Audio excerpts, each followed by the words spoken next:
Hit FM. Olá, ouvinte da Hit FM, você ouve a Hit na Play Store, compartilha com seus amigos. Não esqueça de se inscrever no canal do YouTube da Hit, tá? Procura lá Hit FM Pomerode e divulgue para todos os seus amigos, tá certo? Estamos hoje no estúdio da Hit FM com a presença especial da doutora Tatiana de Oliveira. Ela é especialista em Direito de Família, excelência em Direito Civil, Consumidor, Criminal e Trabalhista, e ela também é mãe do Dylan. Olá, Tatiana, seja bem-vinda. Muito obrigada, primeiramente, pelo convite. É uma honra estar aqui com vocês. Muito bacana. Vai estar esclarecendo com a gente hoje alguns assuntos, tá? Muitos assuntos, aliás, referente a direito de família. Você que tem perguntas aí, tem curiosidades, né? E quer saber a respeito sobre pensão alimentícia, união estável, a gente vai estar falando também, e sobre herança, doutora. Tem bastante assunto legal para a gente estar falando no decorrer aqui dessa entrevista. Muita gente se pergunta, e eu vou perguntar para a doutora, como que você sabe que você está vivendo uma união estável? Como se descreve isso? O conceito de união estável, ele não é namoro, Existe o namoro qualificado e a união estável. A união estável, a lei determina que é um relacionamento duradouro, com intenção de constituir família. Esse duradouro pode ser 3, 4, 5 meses, Se tem o intuito de formar família, pode ser considerado união estável. Pessoas, às vezes, que convivem durante um longo período, mas não moram junto, ou não construem um patrimônio junto, ou, enfim, não têm a intenção de formar família, só estão junto, às vezes não se caracteriza união estável, mas sim um namoro qualificado. Existe diferença, É possível fazer um contrato de união estável para quem deseja resguardar os direitos, porque se eventualmente não se possui esse contrato de união estável, é preciso provar em juízo para fins de partilha, quando há separação. Doutora, uma pergunta aqui, veio do Versi Artes lá de Texto Rega. Ele perguntou: como faço para provar a minha união estável? Quero me separar e partilhar os bens. Como que eu posso provar a existência da relação? Então, a existência da relação, geralmente a gente prova através de testemunhas, num processo judicial. É necessário ajuizar uma ação de reconhecimento e dissolução dessa união estável. Provar através de fotos também. Às vezes o pessoal usa muito rede social, Então, postagens de foto do casal, se aparecendo como tal em sociedade, perante os outros, assim, se caracterizando como namorados, enfim. Constituição do patrimônio tem que ser contribuição de ambos, não só de um. E se provado, então, o período da união, mais a compra dos bens em comum, quando as pessoas contraem dívidas, as dívidas também podem ser partilhadas, como se fosse um casamento. Eu não quero união estável, quero só namorar, mas não quero que a pessoa tenha direito ao que eu já conquistei. Bens. É possível fazer, então, um contrato de namoro qualificado também, tá? E o da união estável também é possível se estabelecer. No contrato, a gente pode escolher qual regime de bens que o casal quer adotar. Geralmente é o da comunhão parcial de bens, que se divide tudo que se adquire durante a união. Mas nós temos também o da separação de bens, e o da comunhão universal de bens também. No caso da herança, a pessoa, união estável, tem direito à herança também? Não, a herança, como a união estável, quando não se tem contrato, ela se utiliza como padrão o regime de bens da comunhão parcial, a herança não se comunica. Os bens deixados pelos falecidos não se comunicam na partilha dos bens do casal. Desculpa, só voltando naquela questão do morar junto, Geralmente, quando as pessoas começam a namorar e vão morar junto, a jurisprudência, que são entendimentos de casos julgados já, pelos tribunais, se tem que é o intuito de constituir família, porque ninguém mora junto se não tem intenção de formar uma família, Que nem a outra pergunta que tem ali, se a pessoa, os regimes de bens do casamento também podem ser utilizados em caso de união estável também? Sim, como eu mencionei, no contrato ali, é possível, então, se estabelecer o regime de bens que o casal quer adotar. Que além da união estável no contrato, tem um contrato de namoro, que a doutora acabou de mencionar, São contrato de namoro ali, Se o rapaz ali, se porventura meio que quer burlar alguma coisa ali naquele negócio para... É que o contrato de namoro, na verdade, é para deixar claro que o intuito da união não é a união estável. Exato. Então, não seria por que escolher um regime de bens nesse tipo de contrato, entende? Já na união estável, não. como vai estar lá caracterizada a união estável, as pessoas se resguardam então e escolhem um regime de bens. Eu tenho mais uma pergunta aqui, ó, doutora, do Rodrigo de Jaraguá do Sul também. Rodrigo, ele perguntou se ele não fizer um contrato de união estável, ele está estabelecendo um regime de bens, como fica a partilha de bens na parte da separação daí? Como é que é esse negócio? Tá, voltando como eu já mencionei, quando não se tem um contrato de união estável, é aplicado a comunhão parcial. E na comunhão parcial se divide tudo que o casal adquiriu durante a união. Vamos supor, começou a união estável, né? Se prova em juízo que a união estável se iniciou em janeiro de 2020. Até agora, vamos supor, a separação em agosto. Construiu casa, adquiriu veículo. Esses bens vão ser partilhados. O que cada um possuía antes, não. No caso, para casal homoafetivo, isso é válido também? É a mesma coisa? A mesma situação? É possível, sim. É possível fazer um contrato de união estável, sim. É da mesma Embora forma o casamento, que hétero? Né, não, sim, justamente. Que legal, hein? Pergunta. Mais uma perguntinha do ouvinte aí para você, ouvinte da HIT, tá no YouTube acompanhando a gente. Não esqueça de inscrever-se em nosso canal e curtir, tá? Dá aquela curtida bem legal aí que o YouTube recomenda, que você achou legal o vídeo, que tá bacana, o assunto é interessante e vai repassar para mais pessoas aí esse assunto. Doutora, mais uma pergunta. O meu companheiro quer separar e se recusa da minha parte na casa que compramos durante uma relação, né? Que tá o nome dele. Eu tenho ou não direito sobre ela? Se foi adquirido durante a união, durante o casamento, sim, tem direito sobre. Essa questão da indenização já é mais complexa, né? Porque se a parte não quer fazer um acordo, tem que ajuizar uma ação para reconhecer a união, dissolver a união e partilhar os bens. Aí ou a pessoa sai da casa, né? E aguarda a sentença que vai decretar a partilha, 50% para cada um. Ou a pessoa continua na casa e só sai se eventualmente tiver uma proposta, né, interessante para a partilha dos bens. Muito bem. Doutora, mais uma perguntinha. Como que fica o divórcio no regime de comunhão parcial de bens? O divórcio da comunhão parcial de bens é como o contrato de união estável. A comunhão parcial de bens se divide tudo que foi adquirido a título oneroso, né, mediante o pagamento de valores, entre o casal na proporção de 50% para cada um. Certo. Mais uma perguntinha, hein? Alô, Reginaldo. Uma mulher que vive em união estável tem os mesmos direitos que uma mulher casada? Com relação à questão patrimonial, sim, né? Até mesmo com relação também à questão dos deveres do casamento, ali, fidelidade, sim. Se aplica na prática os mesmos direitos. Basicamente é bem parecido, sim. Né? Até quando quem é casada, né? Se eventualmente o marido é o provedor da casa, é possível também pedir pensão alimentícia para a companheira, né? Quando é união estável, e para a esposa também, se for feito ali a questão do divórcio. Se aplica os mesmos direitos. Doutora, no caso de união estável, porque hoje você casa, não é mais obrigatório, mas é o sobrenome. União estável, eu consigo também colocar o nome da parceira no meu nome também, com união estável? Como que funciona? A questão do registro civil, que assim, o contrato de união estável, ele não é um documento público, né? Ele é um documento particular que descreve a vontade de duas partes. Então, não. A princípio, não. A não ser que o casal esteja durante muito tempo junto, né? Se tem ali esse contrato. Daí, se quiser ajuizar uma ação para incluir, né, quando a pessoa passa a ser conhecida, né, com outro sobrenome, ali vamos supor do companheiro, é possível ajuizar a ação. Mas não é como se fosse no casamento que aparece lá no documento, né, no registro, enfim. Uma das outras perguntas que chegaram para a gente aqui, o Jefferson de Pomerode, ele pergunta se é possível reconhecer uma união estável quando um dos companheiros é casado, mas separado de fato, né? Ele é casado, mas está separado e está em união estável. Sim, é possível. Tem alguns casos que as pessoas, elas se não fazem o divórcio judicial, né, ou a separação, que antigamente era necessário primeiro fazer separação judicial, depois podia pedir o divórcio. Hoje a gente já pode pedir o divórcio direto. Tem muitos casos que as pessoas, elas se separam de fato, ou seja, cada um segue sua vida, mas não regulariza a questão judicialmente.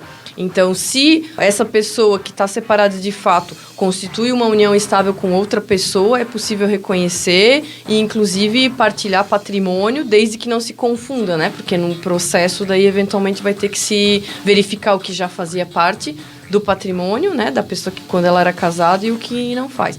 Mas é diferente, tá? da questão da pessoa que é casada e tem amante, né? Nesse caso, a jurisprudência, né, os tribunais entendem que não é possível reconhecer união estável. Isso eu ia perguntar também, doutora. E se amante quiser uma parte também... Dos bens. Dos bens também. Eu também quero porque... Não. A gente tá mais de 2 anos juntos. Só se provar a pessoa que está casada no papel não estava convivendo ainda maritalmente com o esposo ou a esposa, sabe? Se separou de fato, daí constituiu união estável, sim. Mas se a pessoa estava casada, vivia na sociedade como casal, né? Aparecia nos eventos com a esposa e daí tinha essa amante ali durante 2, 3, 10 anos, a amante não tem direito. A legislação, né? No Brasil, nós somos um país monogâmico e a legislação, ela não apoia a poligamia. Certo. A Karina perguntou qual que é o valor estipulado, ela já pulou para a pensão aqui, ó, de porcentagem de valor de pensão alimentícia na lei. Como é definido isso? Como é calculado, né? Isso, calculado. Tá, a legislação, ela não prevê um percentual X sobre a renda, né? Nem sobre o salário mínimo. O que se tem é o costume. Então, decisões dos tribunais com base em julgados já de processos que já tramitaram, a média é de 20% a 30% dos rendimentos de quem tem que contribuir, ou um percentual sobre o salário mínimo. E o que se usa como parâmetro é a necessidade de quem vai receber, a possibilidade de quem vai pagar, né? E também leva em consideração a renda do outro companheiro que tem a guarda, no caso do filho. Certo. E doutora, mas já aproveitando o embalo aqui, ó, se a mãe proíbe o filho de ver o pai, ela tá cometendo alienação, né? E qual que são os direitos das pessoas, no caso, uma situação como essa? Vai visitar o filho e a mãe, não, você não vai ver o menino... Proíbe, né? Qual que são os seus direitos que o pai tem que procurar, no caso desse? A alienação parental, ela é passível de várias penalidades, multa, inclusive em casos mais severos até a perda da guarda. Então, se o pai tem interesse, ele pode procurar o conselho tutelar, né, que vai chamar a pessoa alienadora para conversar, para tentar chegar num consenso. Se não adiantar, pode ser registrado um boletim de ocorrência, tá, comunicando o fato, e ajuizar uma ação de regulamentação de visitas para ver o direito de visitas valer, né, se não está fixado em juízo, se estipular, então, essas visitas, porque quanto mais contato a criança tem com o pai, melhor, né? Hoje em dia, se aplica muito o princípio do melhor interesse da criança, então é bom para a criança estar em contato com ambos os genitores. Se um dos genitores, de alguma forma, restringe isso, é cabível a ação, então, para regulamentar as visitas e investigar essa alienação parental. No caso, doutora, e tem mulheres que cobram aí absurdos de valor de pensão alimentícia, né? Tá ganhando mais de 3 mil reais, pode pagar um valor maior que a criança não vai conseguir sobreviver com esse valor. Sim. Num caso desse, o que o pai tem que fazer? Qual que é as providências a serem tomadas numa situação como essa aí, doutora? Tá, o certo sempre é regularizar a pensão alimentícia via judicial. Por quê?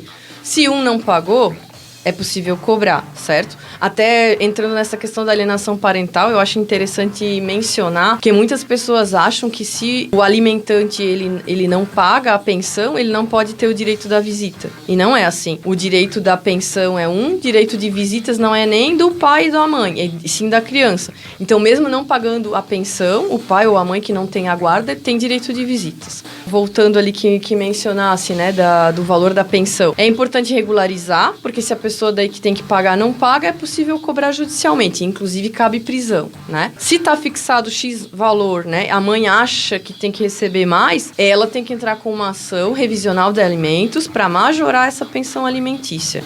O pai também, se ele tá contribuindo com um valor e ele acha que tá pagando muito, é possível ele entrar com uma ação revisional de alimentos para baixar esse valor. E o juiz vai analisar, porque é possível a alteração da pensão desde que se tenha mudança naquele trinômio que eu mencionei, necessidade, possibilidade, né? Muito bom. E até que idade que o sujeito vai pagar a pensão pro filho? O filho tá marmanjo já. Tá, não se tem uma data limite, né? Mas geralmente, se completa 18 anos, o pai ou a pessoa que tem que pagar a pensão alimentícia tem que ajuizar uma ação de exoneração para se ver livre do ônus. Se o filho está estudando e prova que ainda necessita, o pai, às vezes, ou a mãe que não tem a guarda, tem que pagar a pensão até o filho terminar os estudos e poder encontrar um serviço que ele possa se manter sozinho. No caso, ele arrumou um emprego, tá trabalhando, e mesmo assim... Se estiver estudando, pagando faculdade cara e se provar isso em juízo, o pai ainda assim tem que contribuir, ou a mãe, né, se não tem a guarda. A gente segue por aqui, você está acompanhando a gente, doutora Tatiana, hoje aqui em nossos estúdios. Mais uma vez aí, não esquece de se inscrever no nosso canal. Olha só, tem mais uma perguntinha aqui, ó. Tá, o pai descobre que o filho não é dele após 5 anos. Como ele pode fazer nesse caso aí? O que ele faz? É possível, desde que ele tenha, se ele foi enganado, ele descobriu depois, é possível ajuizar uma ação de investigação de paternidade ou negatória de paternidade para investigar se ele é ou não o pai, e se ele provar que ele foi enganado, se foi traído, enfim, o juiz vai reconhecer, então, não é o pai e vai determinar que seja retirado o sobrenome dele, o sobrenome dos avós da certidão de nascimento, e ele não vai ter mais nenhuma obrigação também de sustento com relação ao filho. Doutora, uma pergunta. No caso, uma pessoa que trabalha com CLT, né? É empregado, bate cartão todo dia, e aquele que é empresário, tem diferença na hora da pensão alimentícia? Tem no sentido, depende do salário, né? Como eu mencionei, varia de 20% a 30%, que é o padrão. O rendimento do assalariado, que trabalha pela CLT, está em carteira. O empresário já, às vezes, ele tem um prolabore de R$1.000 ou um salário mínimo, e ele ganha bem mais. Então, se na hora do processo ali não se tem um acordo e a mãe provar, né, que o pai recebe um rendimento alto, a gente pode pedir também cópia do faturamento, né, emissão das notas fiscais. Então, se ficar provado que ele ganha valores além do prolabore, é possível se fixar uma pensão alimentícia maior. Doutora, uma outra pergunta que eu queria fazer, né? Eu acho que muita gente também tem esse questionamento em cabeça. Uma criança, os pais ali não têm condições alguma de estar criando aquela criança. A criança se vê lá largada, deixada em casa. Aí o vizinho fala, pô, eu queria adotar, eu quero adotar essa criança. Essa possibilidade existe? Alguém, outra pessoa chegar e querer entrar, contratar um advogado para tentar? Isso pode? É possível, mas a adoção é bem complicada. É mais fácil se ter a guarda. É diferente. Então, o primeiro passo seria denunciar, né? Conselho tutelar pode tomar uma medida ali de proteção, aplicar uma medida de proteção à criança, mas geralmente se escolhe familiares. Eles tentam manter a criança sempre no ambiente familiar, até mesmo porque tem casos que os pais não têm condições, mas as condições eles não possuem condições momentâneas. Então, se preserva muito a questão da criança continuar no seio familiar. Porque no caso é terceiros, né? Isso. Aí, assim, tem casos que os pais às vezes passam por problemas com drogas, né? Ou até problemas financeiros. Aí se tira a criança daquela família, se coloca numa família substituta, né? Eles perguntam se algum parente tem condição de ficar. Se não tem algum conhecido, se o conhecido também não pode, que nem no caso do vizinho ali, aí se coloca numa instituição, né, num lar de crianças. E se durante o decorrer ali do processo não for tirado o poder familiar dos pais, quando é tirado o poder familiar, não tem mais nenhum direito sobre o filho. Aí se coloca para adoção. E se tem alguém que possui vínculo, né, é mais fácil daí de conseguir.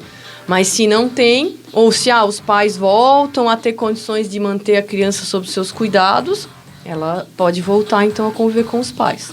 Doutora, no caso, um outro questionamento. A pessoa não está recebendo a pensão alimentícia, a mãe não está recebendo a pensão alimentícia. O que ela tem que fazer, doutora? Tem que ajuizar uma ação de execução de alimentos, que é o cumprimento da sentença que fixou. Por isso, é interessante fixar em juízo a pensão, para se ter o documento que comprove que o alimentante tem que pagar tanto.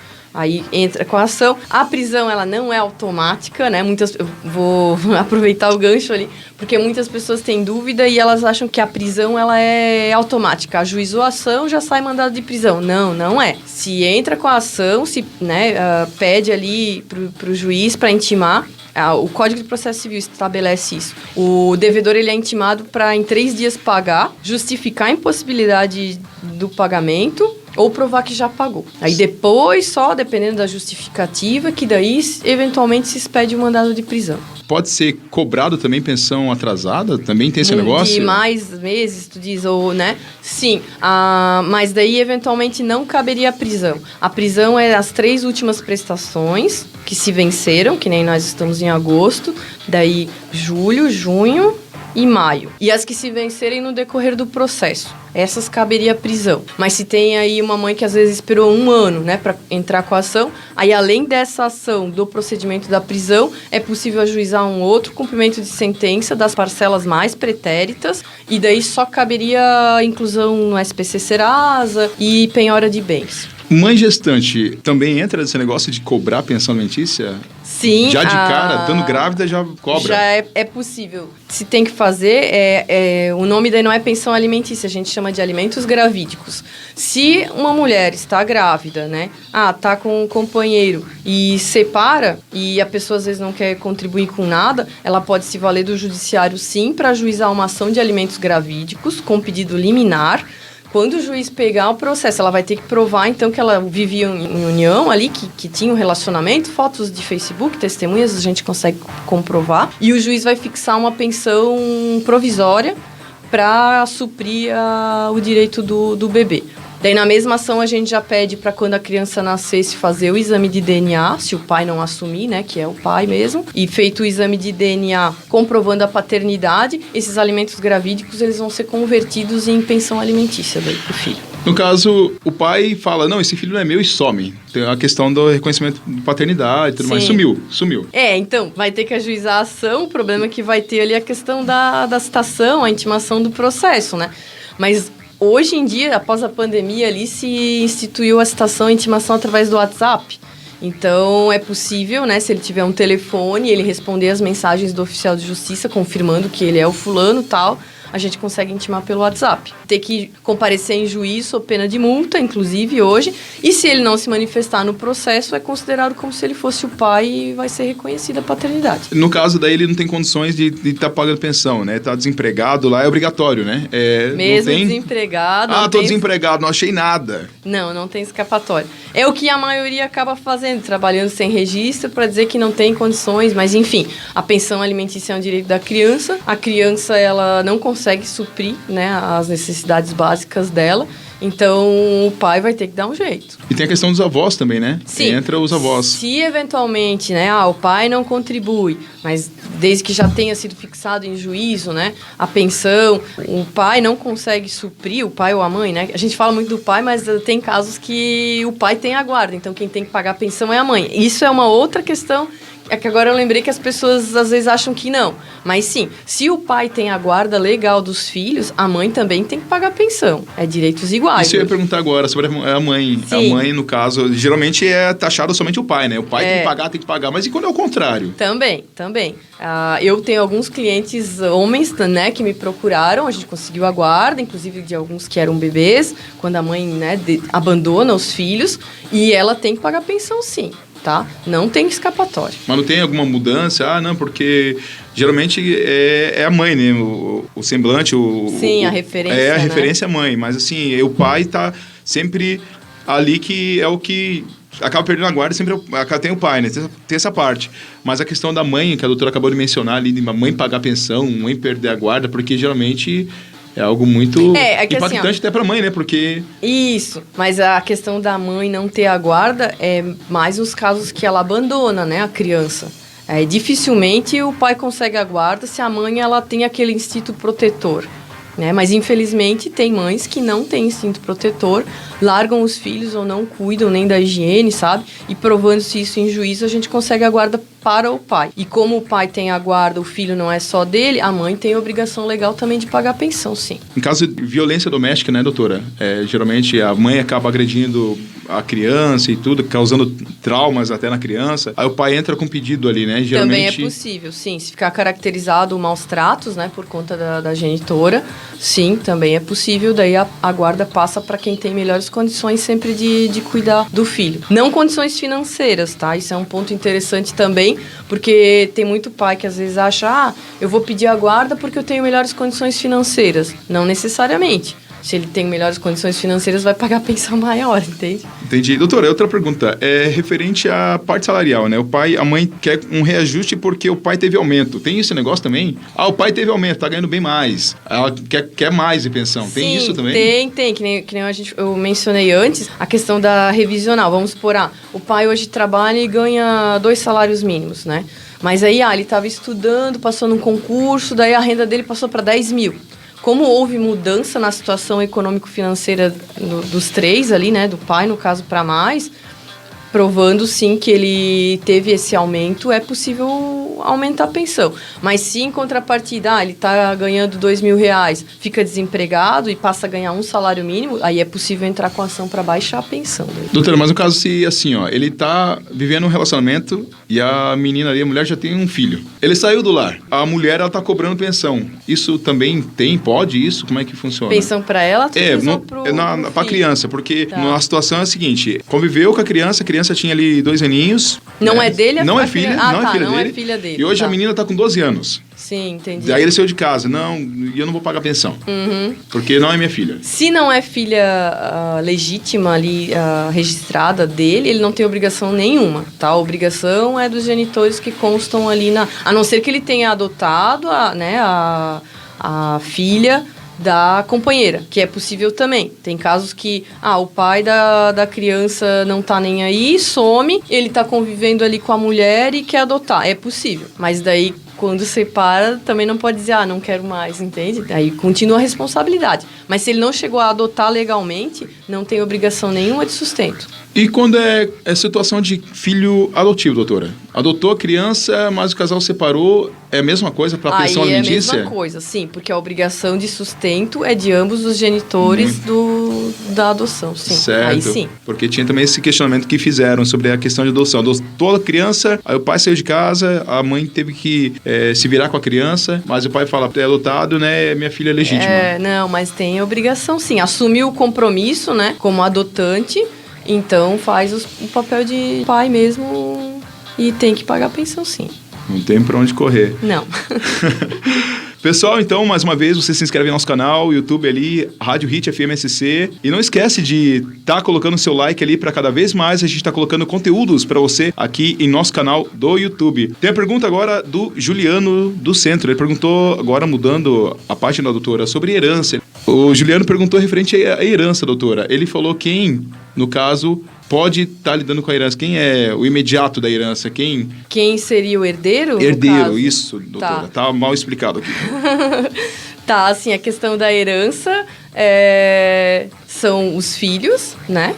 Nem uma pessoa falece, os herdeiros necessários ali, os diretos, são os filhos, né? O cônjuge ali, dependendo do regime de bens. Muito bem. Aí foi bem explicadinho para você, hein, Juliano? Juliano do Centro, ouvinte aqui da HIT. Tem mais uma pergunta, já que a gente foi pro lado da herança aqui. Qual que é a importância do testamento, doutora? A gente vai... O testamento, a pessoa pode dispor dos bens da forma que ela quer, desde que resguarde o direito dos herdeiros necessários, né? Os herdeiros necessários, como eu mencionei, são os filhos, o esposo ou esposa, dependendo do regime de bens. No testamento, a pessoa pode dispor de uma parte para quem ela quiser. Pode dar mais para um, né, ou para outro. Pode deixar bens para terceiros. No caso, às vezes, os filhos não cuidam, né, dos pais.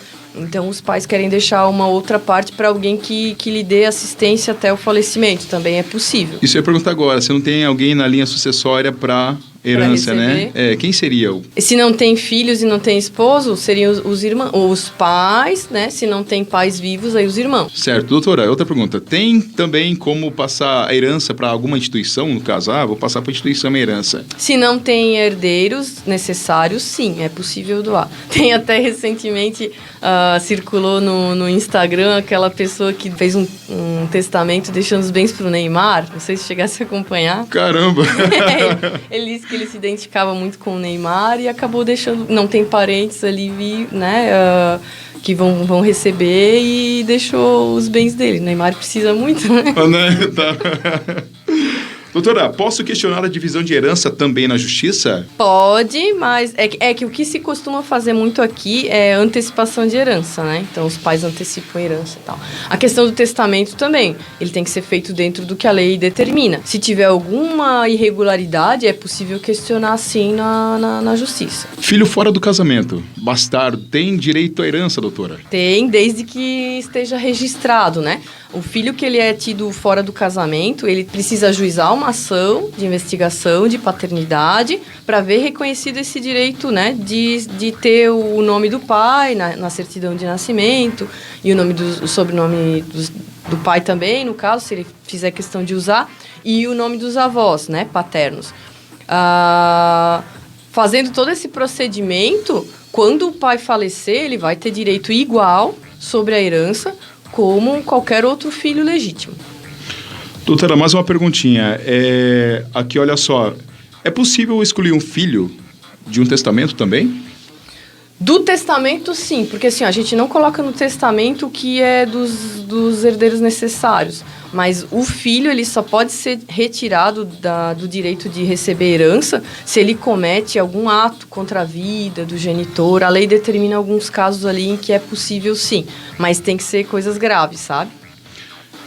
No caso, os parentes também acabam herdando a dívida. Faleceu. Tá. No caso aí? Não é os herdeiros que herdam a dívida. O espólio, que seriam os bens deixados pelo falecido, é que sim respondem pelas dívidas. Muito bom, muito bem. Parentes, né, não herdam a dívida, então. Crédito também são herdados também, doutora? Sabe me dizer? Créditos... Fez crédito lá, deixou... Tem crédito no banco lá, né? Isso. Sim, a questão de consórcios, de seguros, sim, os herdeiros daí têm direito a receber, sim. E outra pergunta aqui, ó. Você tem que pagar imposto sobre a herança, doutora. E se a pessoa renunciar, no caso? Se ela renunciar a parte dela, os que vão receber pagam. O sistema ele é meio que automático, então a gente lança os dados, né? Então a pessoa que renuncia, ela... Por questão de justiça, né? Os outros que vão receber um quinhão maior é que deveriam pagar o imposto. Muito bom. Se a herança é composta de imóveis ou outros bens que geram aluguéis e proventos, doutora, quem tem direito a receber? Todos os herdeiros. Quando não se tem consenso, é que o que acontece? A maioria das vezes, um dos filhos fica morando com os pais. Aí, por ficar morando com os pais, eles acham que eles têm mais direito do que outros. Se os pais querem deixar uma parte maior para esses filhos que cuidam, eles têm que fazer o testamento, deixando além da legítima um percentual maior. Mas se não faz, não tem o que fazer. A questão dos aluguéis é a mesma coisa. A pessoa faleceu, está recebendo lá de imóveis 10 mil reais de aluguel. Desde a data do falecimento, né, até a data do término do inventário, esses aluguéis eles têm que ser divididos de forma igual entre todos os herdeiros. Se os herdeiros não concordam com a divisão de bens, quem é que vai decidir esse negócio, doutora? É a juíza, o juiz. Muito bom. Sim. É possível hoje fazer o inventário extrajudicial, né? Não precisa ser judicial, mas desde que seja consensual, desde que as partes tenham um acordo já de que cada um vai ficar, como vai ser feita a partilha. Se não se tem o acordo, é necessário ajuizar uma ação de inventário, onde o juiz vai determinar qual é o quinhão de cada um. Doutora, e outra pergunta também que me fizeram e eu queria questionar aqui. Eu acredito que não exista. Herança de vivos. Já tem gente brigando por herança de vivos. É que o que se costuma fazer aqui na nossa cidade, na nossa região, né? É os pais já anteciparem a herança para os filhos. Ou os filhos acham que têm direito sobre os bens dos pais quando eles ainda nem faleceram. Não tem. Que eles têm lucidez ainda. Eles não têm. Assim, os filhos, eles não têm direito sobre o patrimônio dos pais. Se os pais quiserem vender e viajar, eles podem. Às vezes tem questão de vício, né? Daí se depreda muito patrimônio para manter o vício no álcool ou nas drogas. Aí é possível também ajuizar uma ação para não se depredar os bens. Mas se os pais, eles têm os bens, eles querem vender ou querem, né, alugar ou querem doar, ou eles podem fazer o que eles querem durante a vida. Então, se eles querem doar para terceiros, todos os bens podem fazer também. Se os filhos querem tomar a frente, né? Numa situação dessa, que nem a gente estava falando agora, a doutora comentou. Eles têm lucidez, mas mesmo assim os filhos querem tomar a frente. O terreno lá é meu, então... Mas, sabe, doutora, querem já tomar... Já querem estipular o que vai ficar, né? Eles aí ficam falando que a minha mãe é de idade, ela não consegue decidir por si só e ela não fala nada com nada. Daí tem a comprovação disso tudo para poder daí, né? Realmente ver, atestar que... Sim, aí teria que se entrar com uma ação de interdição, provar que o genitor não tem condições de administrar os bens, né, e nem gerir a questão financeira, mas não necessariamente que o juiz já vai antecipar a herança, entende? Ele só vai deixar o herdeiro ali, o interessado, administrando aqueles bens. Aí depois, se a pessoa falecer, daí vai ter que ajuizar o inventário. Muito bem, é isso aí. A gente conversou com a doutora Tatiana de Oliveira aqui na programação da HIT, no estúdio da HIT, em Texto Central, de Texto Central para o Mundo. Você acompanhando sempre a gente aqui. Já, doutora, muito obrigado. Já deixa pra gente seu Instagram, né? Contato para... Sim, eu faço sim, é @doutora_Tatiana Advogada. É um prazer, né? Mais uma vez, o senhor já foi meu cliente, Sim, né? Então, a gente legal. já se conhece de longa data. Prazer revê-lo, né? É um prazer estar aqui respondendo as dúvidas ali. Agrega muito conhecimento a todos, né? As pessoas têm muitas dúvidas aí. Mais uma vez, o Instagram da doutora no YouTube, da programação da HIT. É doutora.Tatiana_Advogada. É isso aí, vocês continuam com a gente, mais uma vez, aqui na programação. Baixa nosso aplicativo na Play Store, compartilha com todo mundo, site www.radiohitfmsc.com.br, facebook.com/Rádio Hit FMSC. A gente fica por aqui, deseja pra você tudo de bom. Tchau, tchau. Mais, tchau, Com tchau. você em todo lugar. Hit FM.